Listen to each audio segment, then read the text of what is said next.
État de délabrement avancé, c'est ce qui caractérise la grande majorité des ponts routiers de l'arrondissement de Kondiok. Nous sommes dans le département d'Unkam, région du littoral. Des ponts qu'il faut serrer le cœur pour y traverser, qu'on soit en voiture ou à pied. En cas de cale, pour les engins lourds, il faut décharger les bagages afin de remédier à la situation. Comme ici, sur le pont de Ndingan, premier village de l'arrondissement. Des ponts dont les pointes ne sont plus existantes, pour ainsi dire.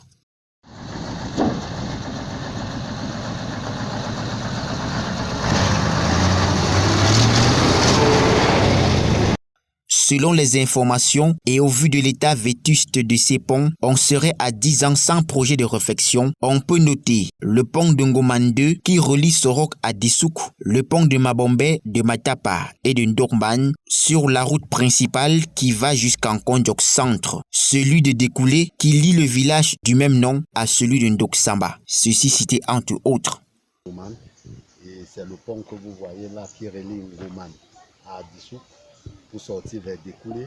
C'est le pont que vous voyez comment c'est gâté là et que maintenant le bulle qui était passé, c'est ça qui a pu casser ce pont là et la population en ce moment-ci souffre.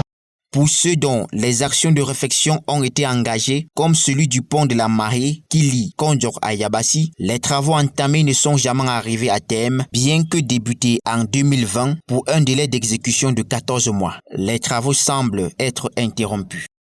Ce délai est en cours d'expiration et le pont n'est pas fini.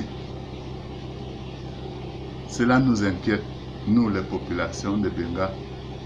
Une situation qui paralyse les activités de ce côté. Les usagers sont obligés de traverser dans l'eau pour se retrouver de l'autre côté de la rive. Même les frères Bandem traversent ce pont pour aller à Douala. N'en parlons plus pour ceux de Tumbasala. Que le gouvernement fasse pression à la société Brousse afin que d'ici début des pluies, que au moins les piétons et les motos puissent passer sur ce pont. Kondiok et ses problèmes de pont, les populations en sont habituées. Et à cela s'ajoutent également d'autres préoccupations qui freinent le développement local, à savoir les problèmes de route en saison de pluie, de l'eau potable et de l'électricité qui n'alimentent pas tous les coins et recoins de cette partie du Cameroun.